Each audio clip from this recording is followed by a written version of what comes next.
Testing, testing. 1, 2. Just getting the live feed up and running and getting all my screens set up. So just bear with me. We won't kick off for another 30 seconds or so. Just while we get everyone online. Hope everyone is doing well. Type a Y in the YouTube chat if you can hear me, see me okay, and so on.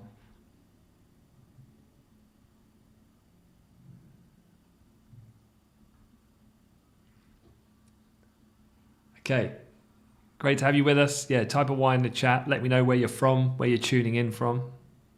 I'm just getting a few screens set up and then we'll kick off in less than a minute. But good to have everyone on board. Great to be back live again.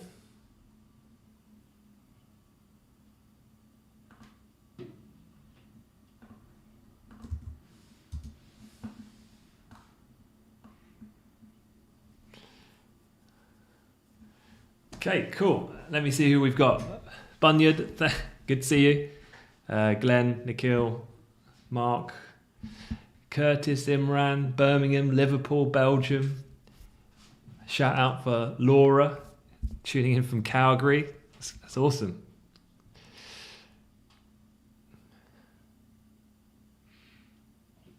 Okay, Melbourne, Montreal, Vienna, Istanbul, Watford. Much love for Watford, Chris. That's where my mum grew up.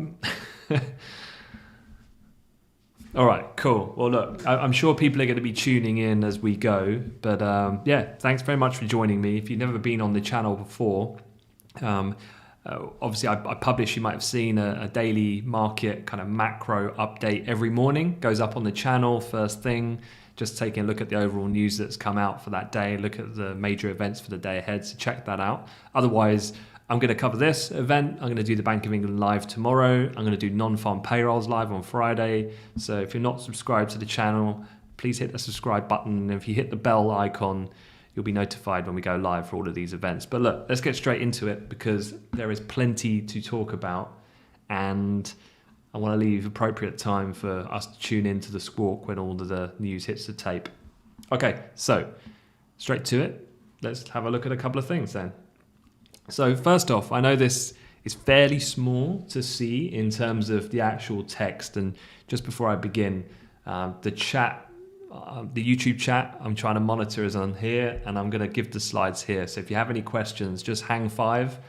I'll whip through these slides quickly in about the next 6-7 minutes, and then I'll take some questions, then we'll listen into the actual statement release coming up in about 12 minutes time.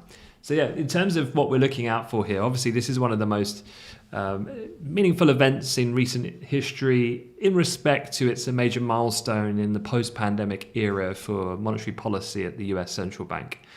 How important is this meeting going to be? Perhaps not as dramatic as you might think when you hear the word tapering. And the reason for that is, of course, that people have been expecting tapering for a long time. And this is part of the art of forward guidance, the ability to utilize communication from a central bank's point of view so that when the time comes to alter policy, the actual impact on markets is fairly tame. And that's what the objective is as a central bank. They want to manipulate policy to best support the economy. And as we'll discuss, things like inflation warrant then less amount of liquidity in the system, so a decline of the amount of bonds that they're buying to stimulate the system as the economy recovers and COVID starts to dissipate. And so hence we arrive at this point in time. And the Fed have been very clear without obviously definitively pre-committing that they're going to announce tapering today. So it's very much baked in that sense. On this chart, what we're looking at here is basically the Fed's balance sheet. And as you know, if you're an economics student, you'll know the Fed's balance sheet is insanely large.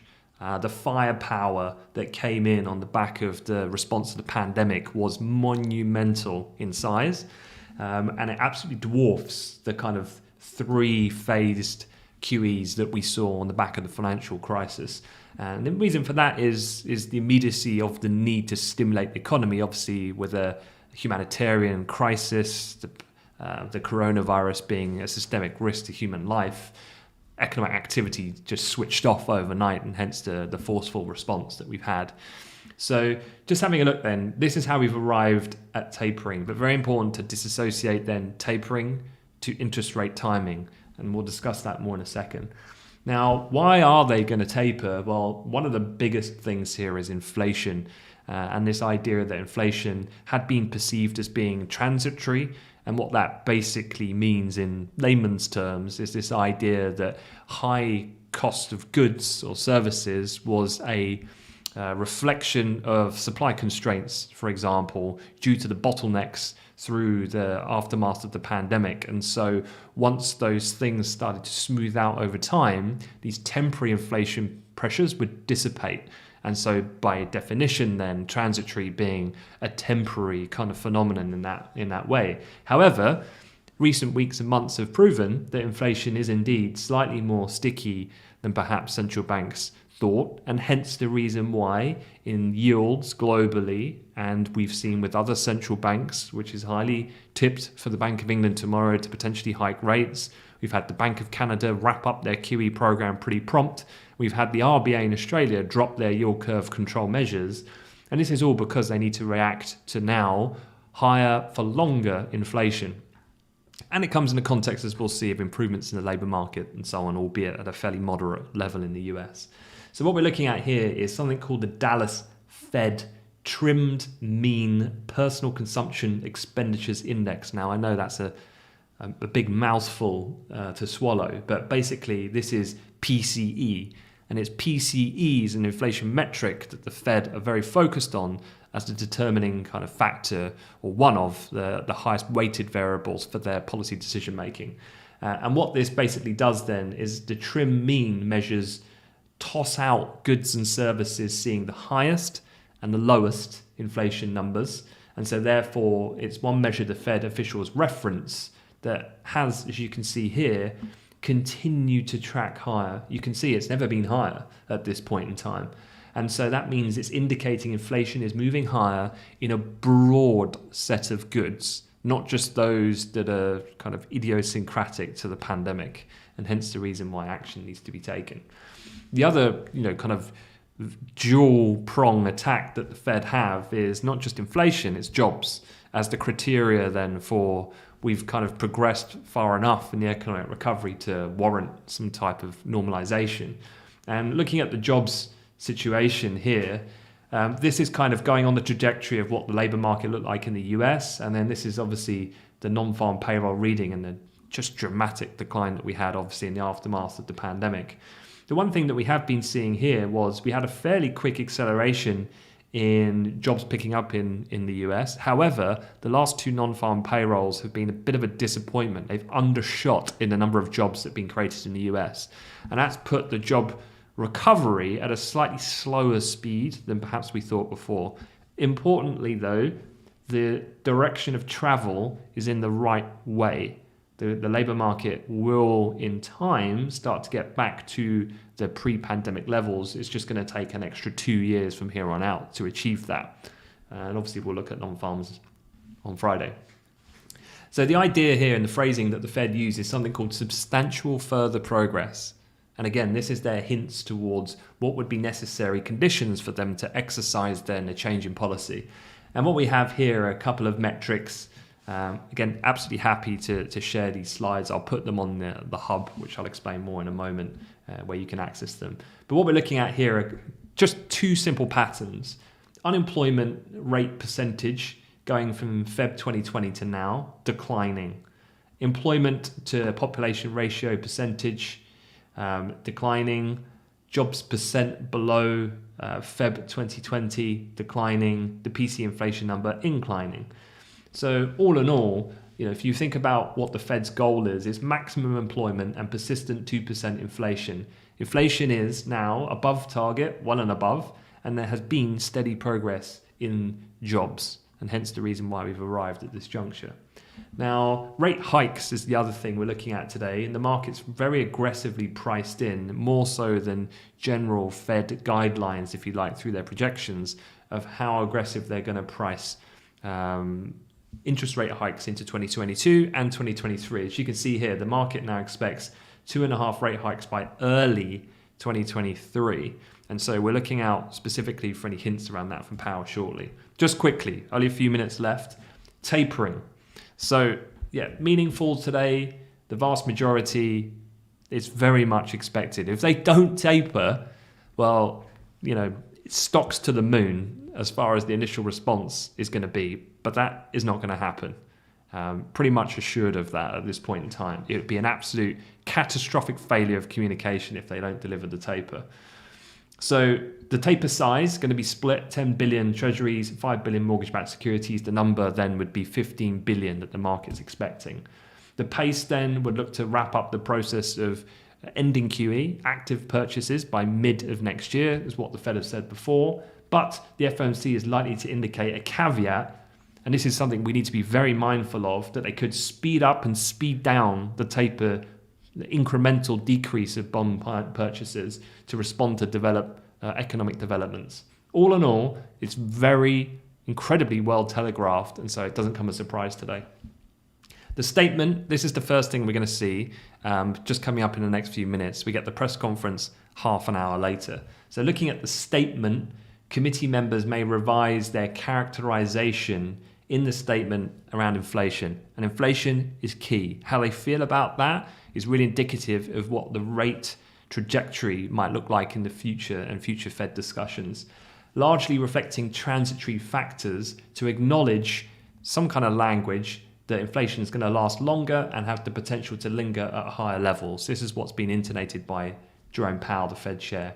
One option here could be, according to strategists at JP Morgan, to change largely to partly, or to list drivers of inflation in order then to alter that phrase that largely reflecting transitory could be partly reflecting transitory.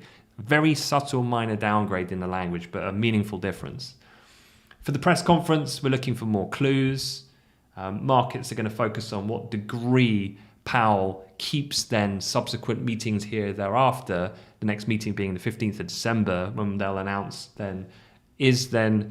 is it every meeting the taper speed is up for discussion? If so, that could be interpreted as much more hawkish in that sense, that they could speed it up or consequently speed it down. If the emphasis that cuts are to be renegotiated at each meeting, according to Pictet Asset Management, they think markets will see a high risk that tapering could be accelerated in 2022. And that would automatically bring forward the rate hike. Under that scenario, you'd be looking perhaps for yield, dollar strength, equity weakness, if we hear something of that nature. All right, that is it for the moment. So if you've been just commenting in the chat, I've not been able to look while I was delivering that because I'm doing this solo. So I'm going to get round to the chat and answer any questions in a moment. But yeah, hopefully that all makes sense.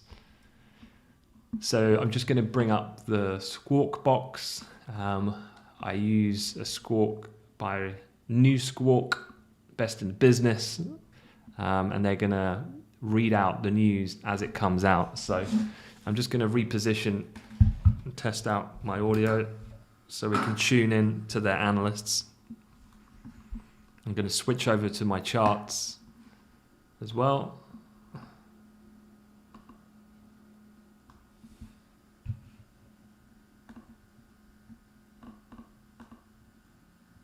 Okay, so I'm going to come off the mic. I'll let them take over to announce it.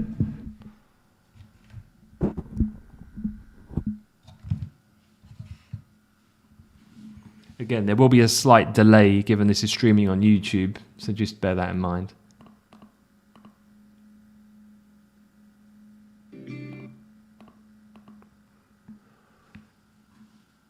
If the Squawk doesn't come out for any reason, I'll just look at the news scroll and read out the headlines myself, keep you updated.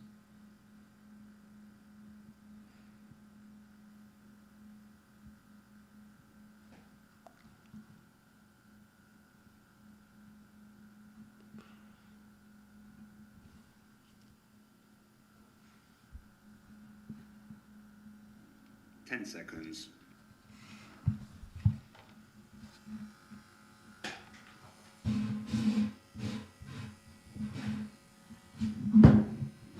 Rates unchanged. Fed keeps target unchanged, prepared to adjust stance as appropriate. NY Fed market says to adjust purchases of treasuries to 70 billion per month of treasuries and 35 billion per month of MBS starting in mid-November, then to adjust purchases to 60 billion per month of treasuries and 30 billion per month of MBS starting in mid-December. So it's beginning with cuts by 10 and 5 billion for treasuries and MBS in November. Then to taper purchases by 10 billion for treasuries in each of November and December. Similar reductions in the pace of purchases likely appropriate each. All right, I'm gonna turn him off, and I'll just take care of it myself. So, just to conclude, then here, what we've had. A couple of comments then. The Fed prepared to adjust the pace of tapering as warranted. Remember, that was one of the things that we were identifying. The monthly purchase reductions are at 15 billion, the 10 and 5 split, as we were expecting. They said inflation elevated due to factors expected to be transitory. So that, to me, is a little soft on the inflation comment on the first glance. They said inflation elevated due to factors expected to be transitory. So they're basically, the transitory remains, and that would explain on first glance why equities here, the three charts in the middle are your US stock indices, and they're all initially snapping higher. And this is the NASDAQ future I'm looking at here, busting through 16,000. That is obviously record territory. Same case for the S&P, just breaking out the subsequent range that we'd been consolidating in, waiting for this announcement. And the dollar weakness is what's just cultivated a bit of a pop here in euro dollar up to the range high, as you can see from some of the price action that we had at the beginning of the week on Monday.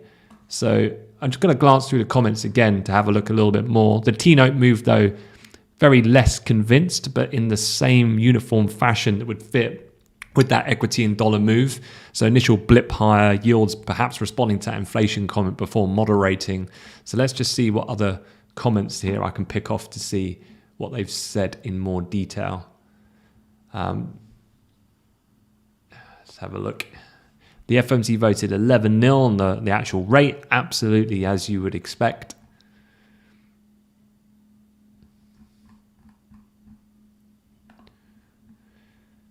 So the Fed says taper starting November, monthly purchases of 15 billion. They're to adjust the pace of taper as warranted. Inflation elevated due to factors expected to be transitory. Now, they are the three, what we call sticky comments that first dropped on the Bloomberg scroll. And so they're the ones that the markets meaningfully will react to first. And they did say supply and demand imbalances contributed to price increases. They said economic activity and employment continued to strengthen. The vote was unanimous. Risks to outlook remain. And that's pretty much the main comments at the moment. So again, the actual size, no shocks. The 15 billion is as per expected. So they commence and launch tapering. They reiterate transition, but it is quite controlled. Again, from a top level, there's nothing here that's dramatically out of place, if that makes sense. I've seen a couple of people just noting that Bitcoin actually has just popped lower on the back of this. Now, I'm very reluctant to start drawing parallels with Bitcoin and broader assets on the likes of a Fed announcement, but Bitcoin at the exact release just popped quite a decent amount lower there on the back of the Fed, but it's moderating that move. I would definitely not read too much into that, and I definitely would not start drawing conclusions that Fed announcements and dollar fluctuations are going to really dramatically shift the dollar with a sustainable impact. I mean, that was around a 2.6% move there. Bitcoin just dropped, but it's reversing that pretty quick snap as the dollar has kind of reversed 50% of the initial sell-off in itself as well. Let's have a look. Yeah, equities, another little push up. You know, you would expect the NASDAQ to outperform under this scenario where you've got a fairly kind of transitory inclusion on the inflation description, which definitely plays into the hands of the more bullish for equities.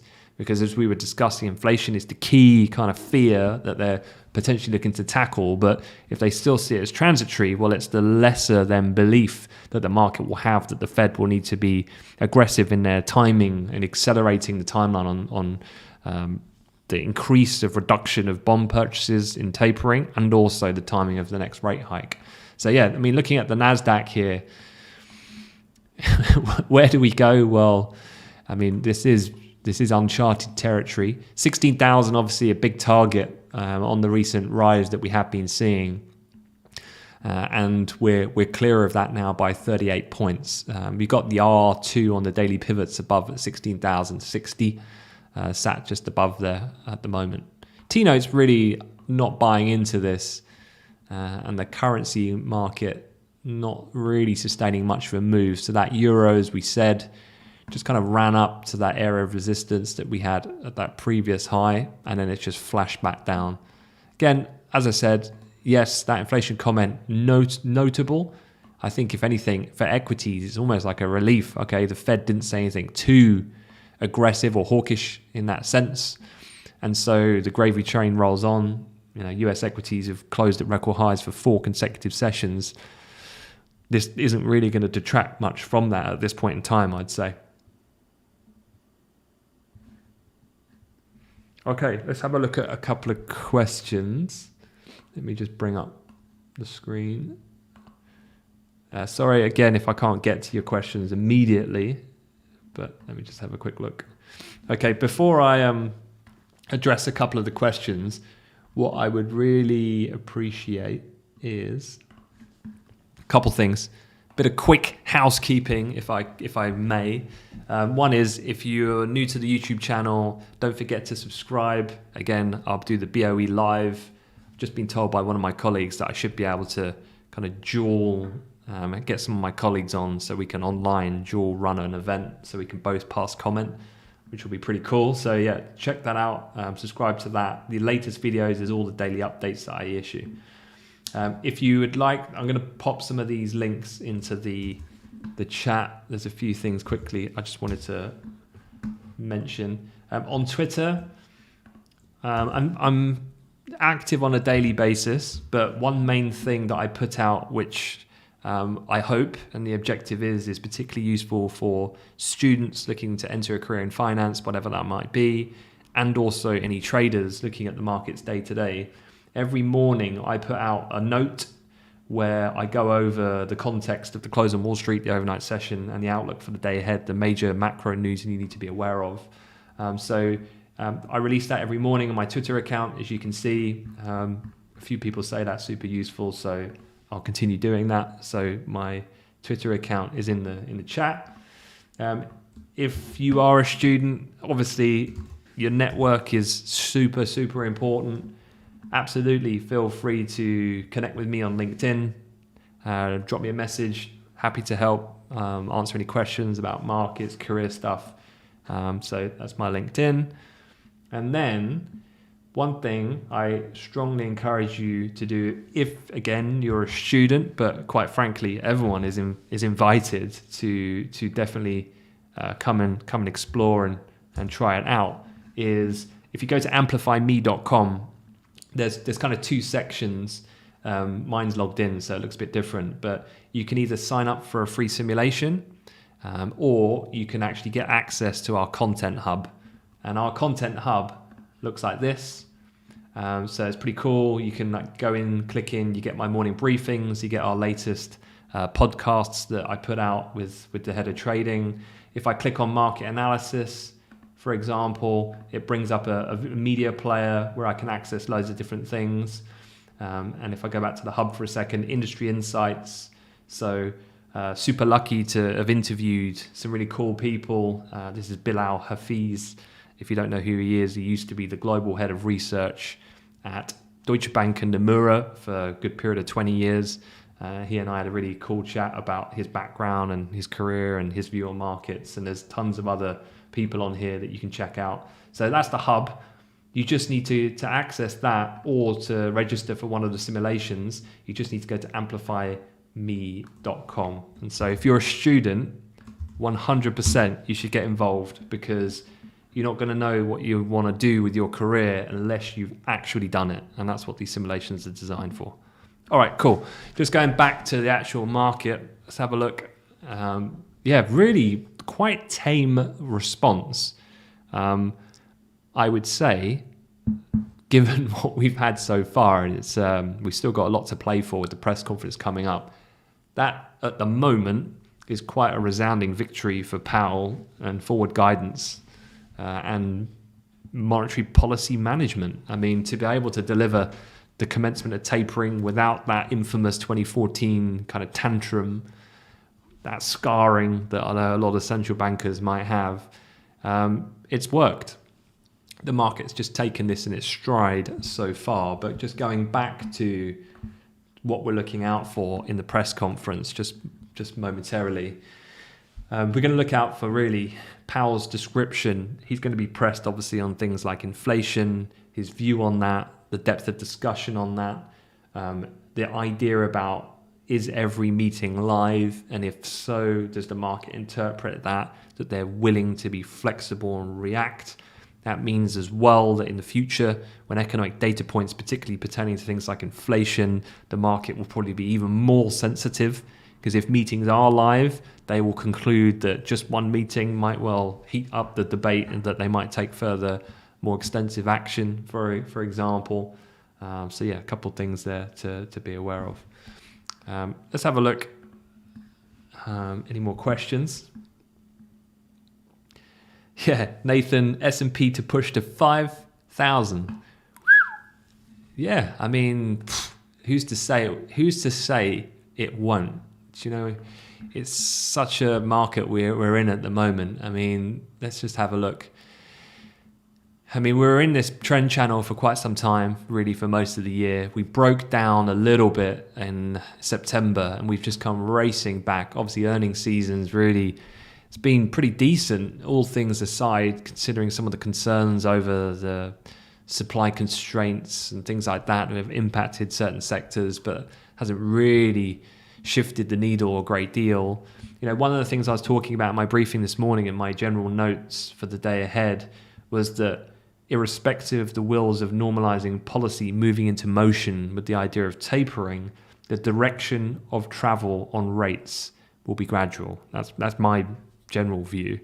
Now, a good figure, just to reiterate, is that even if the Fed taper, as they've commenced and announced today, the Fed will still make available, most likely, over $500 billion of additional liquidity via QE between November, this month, to the middle of next year, assuming that QE is wound down by the summer of next year, which is what they've telegraphed before. So still a monumental size, just not as much as we had before. So this is quite a coordinated, gradual shift, as dramatic as the media will probably try to make it sound. And so, yeah, for equities, 5,000 sounds pretty crazy, but I would have thought there's a lot of numbers out there that people would have thought were quite crazy, particularly when you stick the S&P on a weekly chart and you think, hey, back on March of 2020, if you were to say to someone when we were trading towards 2,000, how about we have a 5,000 conversation some 12 months later, I think they would say, you need to stop drinking. So, yeah, I'm not here to temper any raging bulls out there in this current conditions.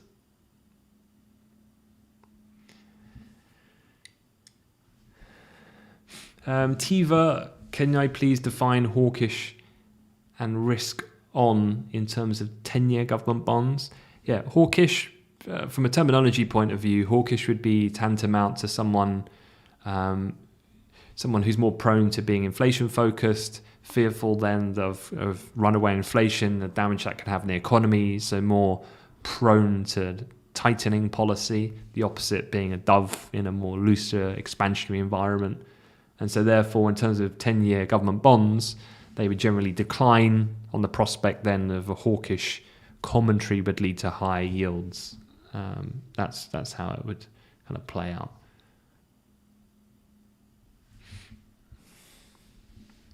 Yeah, there's a lot of people that have talked about the general shape of the curve, the way the yield curve has been kind of lining up, particularly the aggressiveness that markets have been pricing near-term rate hikes is potentially of a policy mishap where they hike rates sooner to offset then currently high inflation, but that then triggers then in itself shackles the kind of economic activity or prospects thereafter as inflation starts to moderate, and therefore the policy mistake being then that actually over time where an actual yield curve should incline, the curve actually is indicative of rates then collapsing later on down the line, which would be a very unusual, and this is when we would talk about general inflation, recessionary indicators when we have an inverted yield curve and things like that.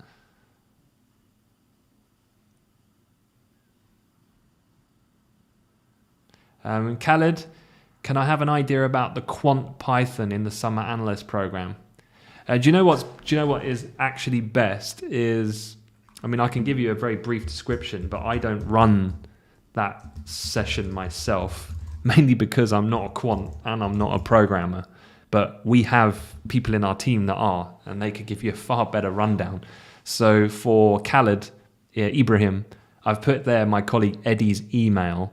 If you drop Eddie an email and just literally copy and paste your comment and just say that you were on this YouTube session, and he can give you some details tomorrow first thing. No problem at all. But yeah, I mean, the quant sim, to give it a bit of context, we run that for Citadel, and the Citadel candidates are just mind-blowingly talented. But there's some really cool stuff that we get them to do with Python and with some of the software that we use. And so, yeah, just touch base with Eddie, he can help. Okay, well, we're going to wait for the press conference to commence. I'm only going to cover maybe the first, his initial statement, and then maybe the first two questions, and then we'll look to wrap things up. Just to repeat again, I know I don't want to repeat myself too much, but again, if you haven't yet done a finance simulation with us and you're a student, so I mean, this is very much targeted for the student community. When I say students, I mean anyone from 16 to 24, so really school, college and universities. We'd love to run you through a sales trading, market making and asset management simulation. It's absolutely free. It's the same, it's a much more elementary but the same type of simulations that we had run at some really recognizable names. Like I mentioned, we do the quant sim with Citadel, but we also are actively part of the summer programs at Deutsche, MS, Citi, and we're very fortunate enough that if you take part in that finance accelerator, we can actually identify and flag you as a candidate if your performance is very good on a global level as a candidate to watch, and that can help with your applications to some of the big financial institutions. If you were involved at a university society, please do get in touch with us. Just hit me on the email info@amplifyme.com or drop me a line on LinkedIn. We can get in touch because we run society events. We've actually done one for approximately 500 students just earlier this afternoon across the world. So US, mainland Europe. We do this out in China and Australia as well. So wherever you are, we'd love to get you involved. And if you're wondering, what does our simulation entail? Well, here's some of the performance metrics of the things that we look at. And the whole thing is, this isn't like a prop trading simulation. This is a very sophisticated performance metrics that we pull out of your behavior through a multi-hour experience. And what we try to look at is providing a performance heat map so that you can be judged on your performance, not where you've studied or where you're from, and all these different things that are barriers to traditional recruitment into big financial firms. Our objective is, if you're good, you should get the job. It shouldn't be about your color, your sex, your religion, none of that. So we're here to kind of disrupt that, and that's why a lot of those banks like to work with us, because I think everyone is on board that in sophisticated decision making you need diversity. This isn't just a woke thing to jump on the bandwagon. You will perform better as an organization in complex decision making with a diverse workforce. And so with that, hence the reason why our simulations exist. So yeah, check it out. Again, amplifyme.com. All right, that's enough of me mentioning that. So any other questions? And we're still waiting for the press conference. Obviously, we'll stay online for that. One other thing, just quickly to share, is here. I'm just going to bring it up. So the Amplify Me link is there in the chat. There's also something that I do personally, which is I put out a daily market-related newsletter. It's a 3-minute read at the end of every European trading day to basically discuss one of the hot topics and deconstruct it and make it interesting and engaging. I'm definitely now, given the pivot I've made in my career, really want to help students rather than corporate clients I used to kind of service in with my research, to make finance interesting and a bit fun, and it doesn't have to be grey suits and boring, and I try to achieve that in my newsletter every day. And so yeah, check that out. Be great to have more fellowship or fellowship on that. And then I also put out a podcast. I do it 2 episodes a week, one on a Friday when I talk to the head of trading, wrapping up the whole week. So whether you're an investor, trader, or aspiring student looking to work in finance, it's a one-stop shop where we have a really informal chat. Me and the head of trading, we talk about the main things that have happened in markets that week. So last week we talked about obviously Facebook's rebrand to Meta. We talked about the crazy ramping Tesla shares on the Hertz deal, all these types of things. But we also have career-oriented micro series as well that we're running at the moment. Again, it's available on Apple, Google Podcasts, all that stuff. So cool. All right, let's talk markets again.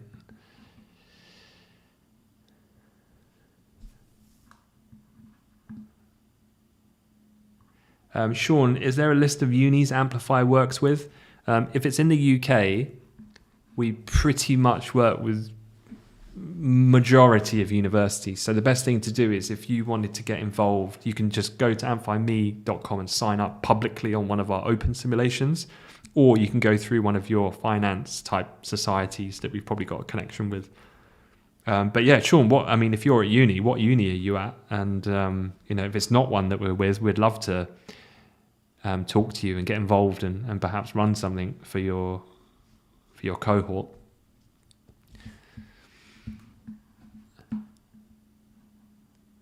Okay, just going to have a quick look at anything else that's come out since.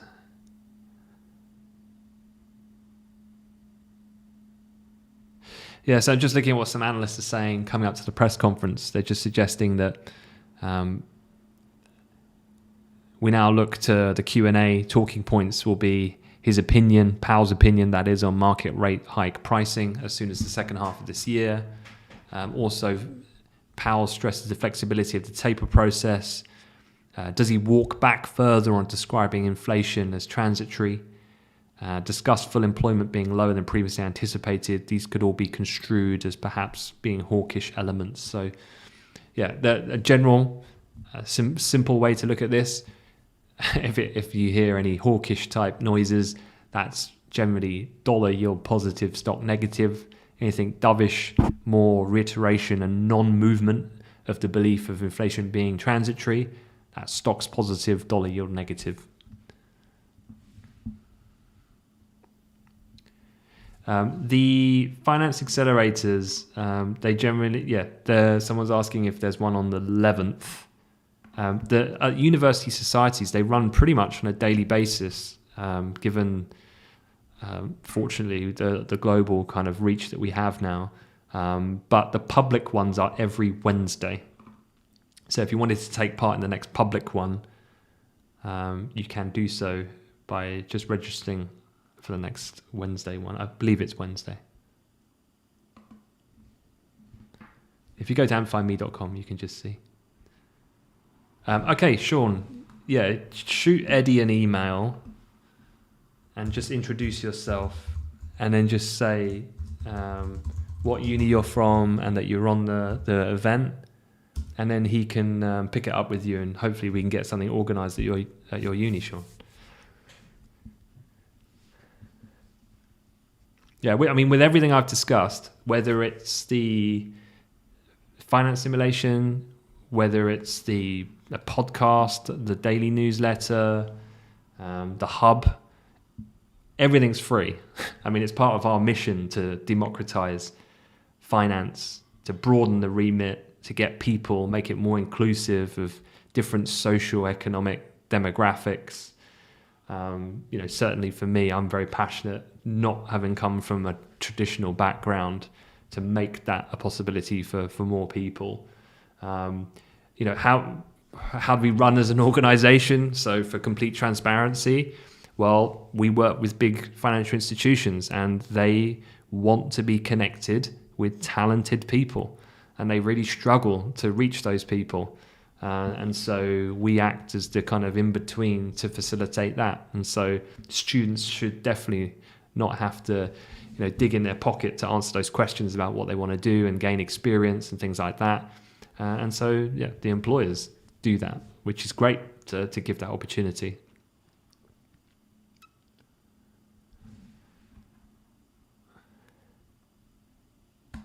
Okay, someone's saying, who's the person on the screen? Well, if you're looking at the podcast, that is me in a cartoon form, I guess, as I could describe it. I can see someone's typing in what I can only assume is Korean, given your surname, Yoon, Songgun Hyun. Unfortunately, I'm not Korean. I wish I could speak Korean, but I can't.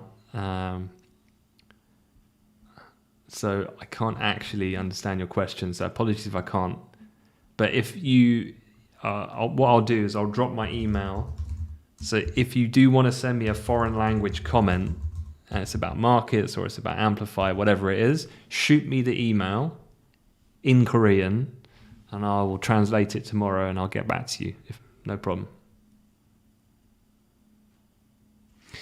All right, the press conference should start in about 2 minutes. Again, he'll read the opening statement. We'll have a listen in. I'll talk through any subsequent movements, and then we'll listen in on the Q&A and we'll wrap it up. But look, if there's any other questions generally about anything, careers related, chart related, technicals, broader fundamentals, happy to address them. One thing that you can find on the content hub, as I mentioned on here, is there's a careers section. And so on here, there's a couple of things like, if I just click on that. So if you go here, you got higher view interviews, how to navigate group exercises, how does a virtual assessment center work, mock interviews in general, mock interviews specific to sales and trading.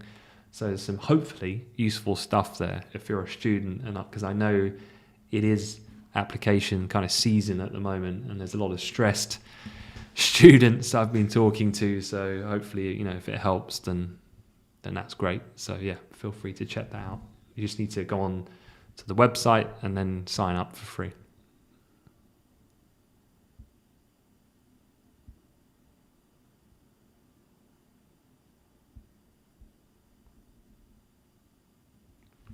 Joshua, good to have you on the call, Joshua. Hope you're well. But thanks for translating.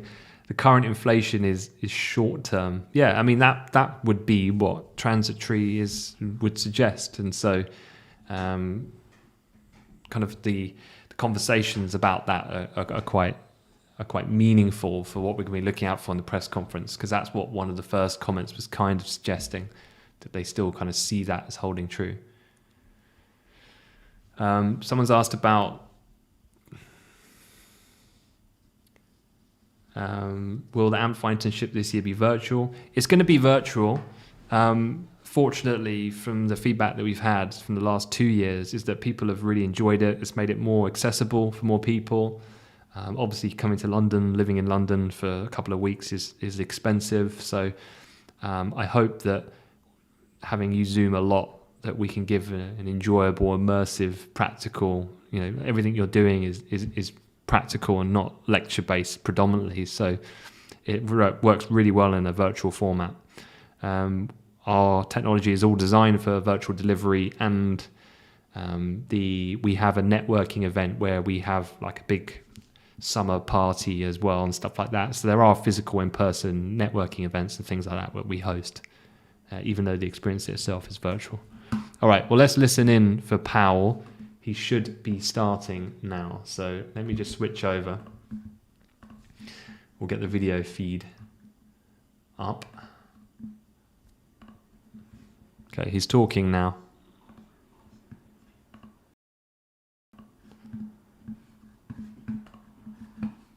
Let me just switch my screens and I will turn it on so you can hear.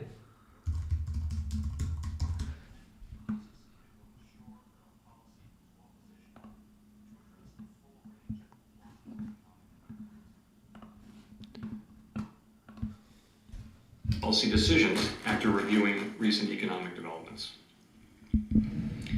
Economic activity expanded at a 6.5% pace in the first half of the year, reflecting progress on vaccinations, the reopening of the economy, and strong policy support. In the third quarter, real GDP growth slowed notably from this rapid pace. The summer's surge in COVID cases from the Delta variant has held back the recovery in the sectors most adversely affected by the pandemic, including travel and leisure.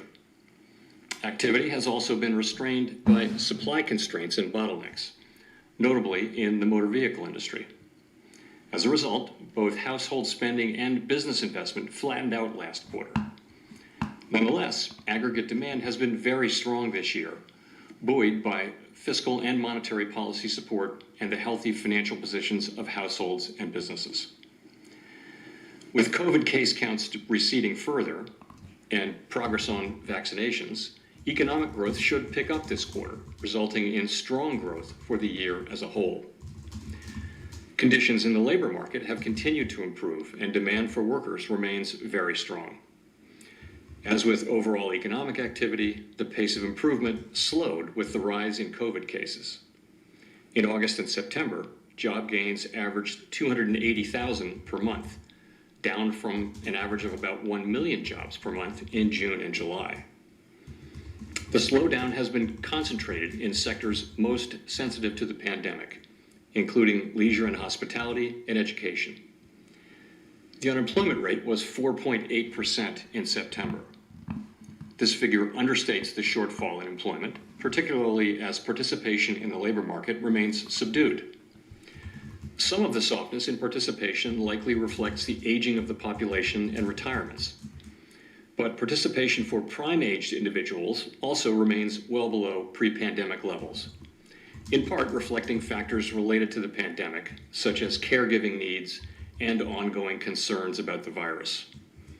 As a result, employers are having difficulties filling job openings. These impediments to labor supply should diminish with further progress on containing the virus, supporting gains in employment and economic activity. The economic downturn has not fallen equally on all Americans, and those least able to shoulder the burden have been hardest hit. Despite progress, joblessness continues to fall disproportionately on African Americans and Hispanics. The supply and demand imbalances related to the pandemic and the reopening of the economy have contributed to sizable price increases in some sectors. In particular, bottlenecks and supply chain disruptions are limiting how quickly production can respond to the rebound in demand in the near term. As a result, overall inflation is running well above our 2% longer run goal. Supply constraints have been larger and longer lasting than anticipated. Nonetheless, it remains the case that the drivers of higher inflation have been predominantly connected to the dislocations caused by the pandemic, specifically the effects on the uneven reopening, Just while he's and the talking, ongoing effects of the virus itself. just going to turn him off for 1 second. So he's still giving the initial opening statement, but as you can see, the actual reaction in markets has been very tame for the moment. But this is one of those things that you need to just keep your eyes peeled. The S&P still up at around the higher levels. Currency markets are back flat, scratch, as is gold from where we were pre-statement. And yields, not too much change. So here, Powell's just saying that bottlenecks lasting longer than expected. Supply and demand imbalances have contributed to sizable price increases. Employers having difficulties filling jobs. Very difficult to predict future of supply issues on inflation, and timing is uncertain. So interesting at the minute, not too much though yet. So we continue to just listen to his opening statement. At this goal. If we were to see signs that the path of inflation or longer-term inflation expectations was moving materially and persistently beyond levels consistent with our goal, we would use our tools to preserve price stability. We will be watching carefully to see whether the economy is evolving in line with expectations. The Fed's policy actions have been guided by our mandate to promote maximum employment and stable prices for the American people, along with our responsibilities to promote the stability of the financial system. Our asset purchases have been a critical tool. They helped preserve financial stability early in the pandemic, and since then have helped foster smooth market functioning and accommodative financial conditions to support the economy. Last December, the committee stated its intention to continue asset purchases at a pace of at least $120 billion per month until substantial further progress has been made toward our maximum employment and price stability goals. At today's meeting, the committee judged that the economy has met this test and decided to begin reducing the pace of its asset purchases. Beginning later this month, we will reduce the monthly pace of our net asset purchases by $10 billion for Treasury securities and $5 billion for agency mortgage-backed securities. We also announced another reduction of this size in the monthly purchase pace starting in mid-December, since that month's purchase schedule will be released by the Federal Reserve Bank of New York prior to our December FOMC meeting. If the economy evolves broadly as expected, we judge that similar reductions in the pace of net asset purchases will likely be appropriate each month, implying that increases in our securities holdings would cease by the middle of next year. That said, we are prepared to adjust the pace of purchases if warranted by changes in the economic outlook. And even after our balance sheet stops expanding, our holdings of securities will continue to support accommodative financial conditions. Our decision today to begin tapering our asset purchases does not imply any direct signal regarding our interest rate policy. We continue to articulate a different and more stringent test for the economic conditions that would need to be met before raising the federal funds rate. To conclude, we understand that our actions affect communities, families, and businesses across the country. Everything we do is in service to our public mission. We at the Fed will do everything we can to complete the recovery in employment and achieve our price stability goal. Thank you. I look forward to your questions. All right, Q&A now. Thank you. We'll go to Nick at the Wall Street Journal. Hi, Nick Timmeros of the Wall Street Journal. Chair Powell, the markets anticipate you will raise rates once or twice next year. Are they wrong?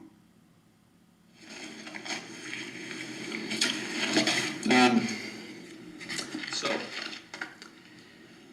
I would say it this way. We try to focus on what we can control, and that is how to communicate as clearly as possible in this highly uncertain world how we're thinking about the economic outlook and the balance of risks, and how policy will evolve in that case, and also in the cases which are frequent where the economy evolves in unexpected ways. So the focus at this meeting is on tapering asset purchases, not on raising rates. It is time to taper, we think, because the economy has achieved substantial further progress toward our goals, measured from last December. We don't think it's time yet to raise interest rates. There is still ground to cover to reach maximum employment, both in terms of employment and in terms of participation. Getting to your question, our baseline expectation is that supply bottlenecks and shortages will persist well into next year, and elevated inflation as well. and that as the pandemic subsides, supply chain bottlenecks will abate and job growth will move back up. And as that happens, inflation will decline from today's elevated levels. Of course, the timing of that is highly uncertain, but certainly we should see inflation moving down by the second or third quarter. The time for lifting rates and beginning to remove accommodation will depend on the path of the economy. We think we can be patient. If a response is called for, we will not hesitate. So what I will tell you is we're watching carefully to see whether the economy evolves in line with our expectations, and policy will adapt appropriately. And that's what I would say. Well, based on, if I could follow up, based on your current outlook for the labor market, do you think it's possible or likely even that maximum employment could be achieved by the second half of next year? So if you look at the progress that we've made over the course of the last year, if that pace were to continue, then the answer would be yes. I do think that that is possible. Of course, we measure maximum employment based on a wide range of figures, but it's certainly within the realm of possibility. Thank you. Thank you. Next, we'll go to Gina at the New York Times. Hi, Chair Powell. I was wondering if you could detail a little bit how you're thinking about wages at this moment. Obviously, we're seeing strong wage growth, particularly for people in sort of lower income fields. I wonder if you see that as a positive thing or as a potential start to a wage price spiral, and sort of how you sort of delineate those two things.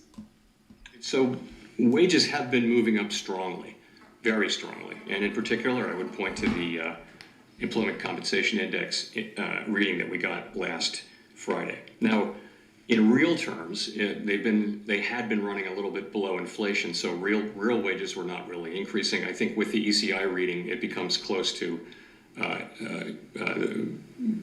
maybe not increasing, but close to back to zero in terms of the real increase.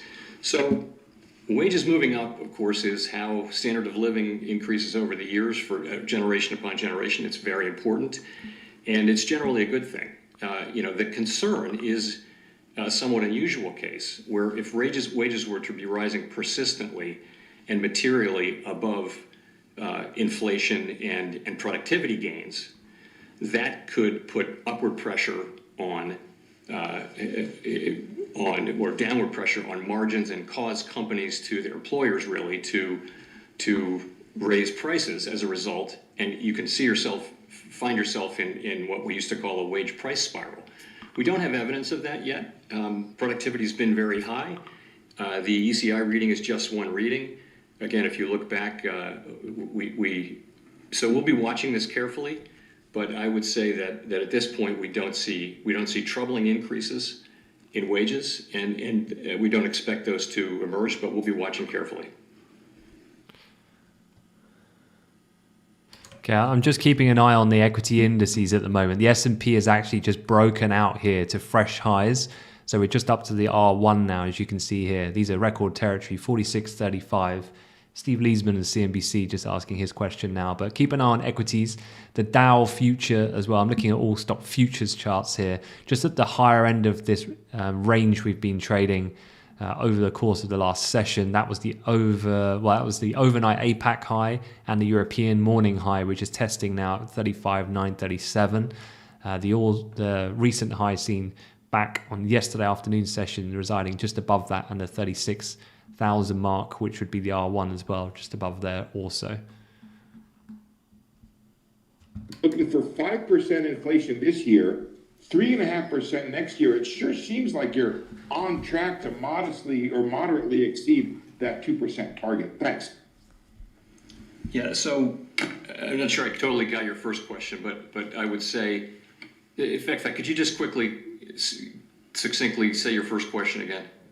Sure. The idea that the trade-off between inflation and unemployment, we keep policy accommodative to put this 5 million folks or find these 5 million jobs again. At the same time, all Americans will be suffering from higher inflation. Is that trade-off worth it, or is it better or smarter to raise rates right now to combat inflation and perhaps not lean so heavily on the employment side of the mandate? Yeah, so this isn't the traditional Phillips curve situation where there's a direct trade-off, where that's really what we're talking about. The inflation that we're seeing is really not due to a tight labor market. It's due to bottlenecks, and it's due to shortages, and it's due to very strong demand meeting those.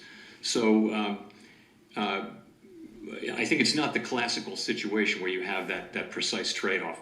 But in this situation, we do have a provision in our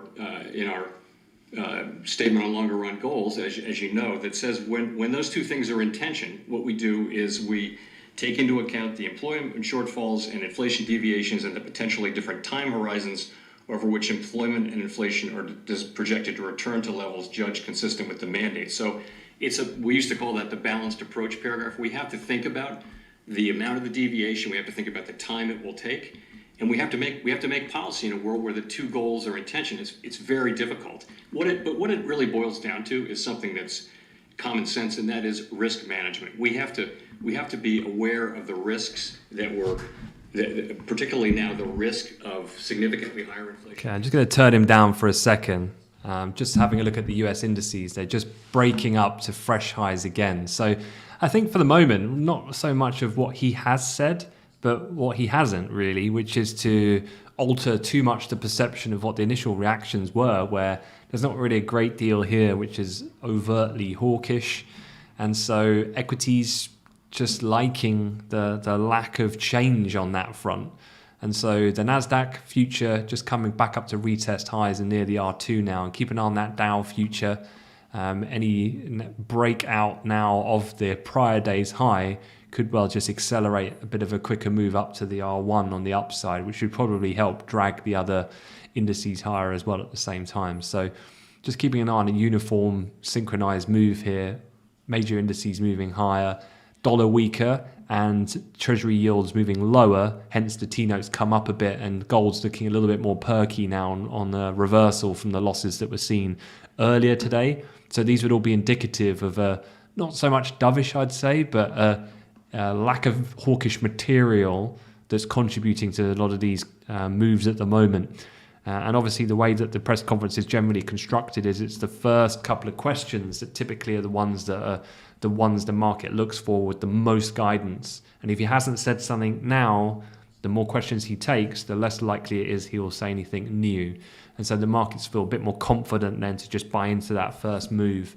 And so, yeah, equity indices, another highs again. The Dow now testing that level. So just keep an eye there now.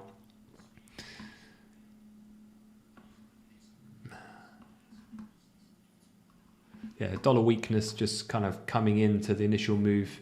Still well off the initial lows that were seen on the statement spike, but just keeping an eye on that as well at the moment. Yeah, equity still remaining pretty well bid for the time being. As gold kind of ticks up as well, some of the emerging dollar weakness. You can see here, just looking on the 30-minute candlestick, you got that previous low that was seen on some of the sell-off that came in on the 29th at the end of October.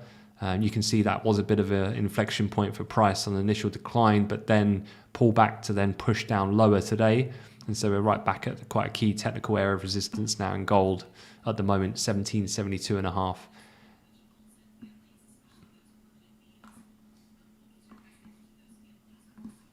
T-notes as well, just picking up. So that would play into what you tend to want to see. And the reason why we're looking at kind of multi-asset charts here is that if you were trading the currency market or the equity market, what you like to see is uniform moves, all indicative of an interpretation of what he's saying in a certain fashion. So here, this would all be indicative of, as I said, a lack of distinct hawkish surprises, just leading to the notion that this is all going to happen, these policy changes and the reaction effect to the economy in a fairly measured way. And so markets are assured by that almost, that the fact that markets have been very aggressive in pricing in rate hikes and so on, the Fed just stick to the plan. That's one thing I think I've found myself repeating like a broken record over the last 2 years. The market typically tends to overextend on market positioning. The Fed, I think, actually do a really good job because they just stick to the plan. They're less phased in that sense to really believe big shifts that happen in markets. tend to be quite behavioral, I often think. And I think here, this is a classic case of the Fed stick to the game plan, and the markets have got a little bit ahead of themselves, thinking about aggressive tightening, tapers happening, inflation's really high. Therefore, they're just going to start talking rate hikes now, subsequently after pulling the trigger on the commencement of tapering. And yeah, they're not really doing that. And so, look, equity's breaking higher again now. That's going to then give more conviction. So keep an eye on gold, because the dollar is continuing to soften. So we're right back up there as far as the euro-dollar pair is concerned, retesting. And you can see we've just broken out now above that previous range high that we were trading on the initial test on the statement. So that will make the equity bulls a little bit more happy to just hold for the minute. And then gold, just keeping an eye on that. If the dollar continues to remain weak, could be a nice catalyst then for a breakout over that resistance level. So whether that level of resistance can hold in gold, I'd be really just keeping an eye on the FX market to see the sustainability of some of this recent dollar weakness. If the dollar does continue to remain quite heavy and equities well bid, the more I'd believe then that gold could break out above that resistance level. But it really depends on those other asset class movements in a correlated fashion to whether that will materialize or not.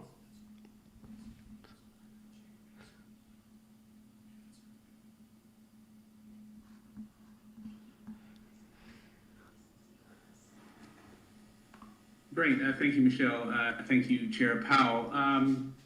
Well, I wonder if you could update us. You talked about getting back to full employment. And so could you update how you define that? I mean, a few months ago, yourself and other Fed officials talked about getting back to the pre-COVID labor market. There was even hints you might try to do something better than that. Now we hear talk of, as you mentioned, people retiring, and there's talk of not being able. Okay, just keeping an eye on the dollar has just printed fresh lows now in the dollar. So cable is perking up. I'd keep an eye on gold now. There's a little bit more reason for further gold bid. Equities, another push up. Cable as well in some of that move, just helping to continue to push up and getting to the R2, which at the 136.93 level would bring in some of that range high that we've been seeing here, that double top going back to Monday's session. Yeah, gold, then there you go. Gold now through that level. And you can see there with gold how that was building. So that if you're trading a breakout strategy, that's what you're looking for. So you can see there it was pressing on 72.5, pressing. The dollar went, pairs went bid, equities another push, bang, gold breaks. And you can see the pullback in gold. The reason for that is just a lot of those pent up stop orders on the other side of those looking then to play that as an area of resistance. And so you get that trigger on the breakout, quick little run up there. We just printed, decent $4 or so on the breach, and then the market fades that move because it's just a function of the stops getting run. So you can see there how you would play that on timing. Then comes the management of the execution. So typically when you get that kind of breakout move, you need to just hit it and take it for what it is at that point. That comes with refinement with time, I think, from the traders that I've seen and worked with. That execution, it's all well and good creating analysis and strategy. Execution is a whole thing to learn and improve and develop in itself. So so now I think, can this gold market continue to push up after the initial spike? Well, really what you'd want to see is continuation of the moves, and those continuations are materializing at the moment. So S&P now up to the R2 keeps that move alive for the time being. So a way of managing that obviously is, if you're using multiple contracts, you can book some on the spike, keep some of the position on, have the stop loss just under the level, and then just look to see if it plays out and your conviction to hold based on the notion of these other prices continuing to play ball. The problem you have now for holding on to a gold long is what I can see here is you've got resistance at R2 in the S&P. We've already had a pretty decent bid. You've got resistance in the Dow at the R1 after the breakout there as well. And in the euro, the euro been able to break out of that range high from yesterday in this week's session, and cable is at the highs. So my conviction now for a gold to press on upside is lower, because technically there's a few reasons why those other assets might not want to push on now from here. Now, the NASDAQ is still bid, so that trade is not completely done yet, but I'd want to see the other two major US indices break out with some of persistent dollar weakness to really have more conviction to hold. Hopefully that makes sense. All right, I am going to end it there. I know the conferences are still going. I'm sure there's more moves that might materialize, but my daughter wants to see me before she goes to bed, so I'm going to have to call it a day, I'm afraid. So once again, a couple of things just to wrap up. Absolutely feel free to get stuck in on amplifyme.com. So again, here is the address. It's just quite simple, amplifyme.com. Jump on there. If you're a student, 100% sign up for a finance simulation. Give it a go. If you don't study finance, it doesn't matter. You don't need to. It might be that you've got innate talent and skill to do one of these jobs, and it gets explained from the ground up. And so you don't need any pre-knowledge or anything like that. If you do, great. If you're a trader watching this, then obviously you're more than welcome to jump on the hub. It's absolutely free to make use of some of the content analysis stuff that we put out. The other things are, don't forget to check out the YouTube channel. I put out the macro briefings every morning, so I'll be doing one in less than 12 hours time, and hopefully the market would have slept on the Fed, and I'll be able to bring you the latest take as the land lies tomorrow morning in Europe.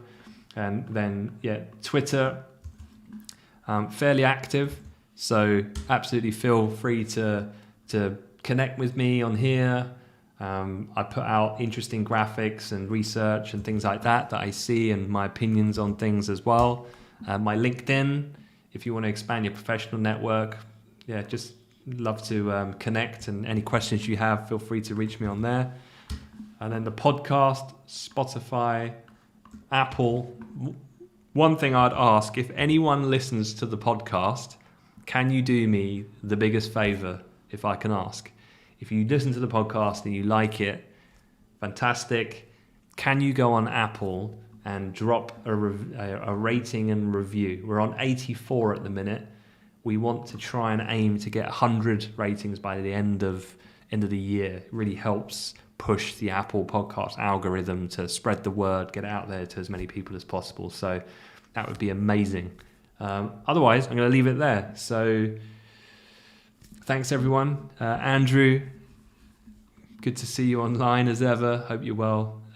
Jennifer, thank you very much for joining. Really appreciate everyone giving up some time in their evening to join me.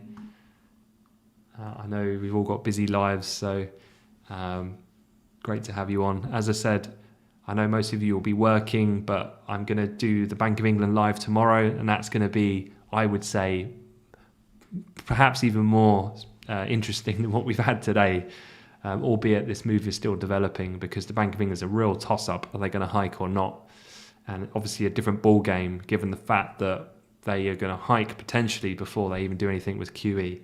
So I'll do that live, but I'll record it and I'll upload it onto the Content Hub on Amplify Me. So do check it out. And I'll do non-farms as well on Friday. Mathis, CA, Devane, Warren, absolute pleasure. Thank you very much for joining me. I really appreciate it. Thanks for all the kind comments that people have left as well. It means a lot when I'm sat here at home with the cat behind me. So everyone have a great evening, and I'll hopefully see you on the hub. Take care.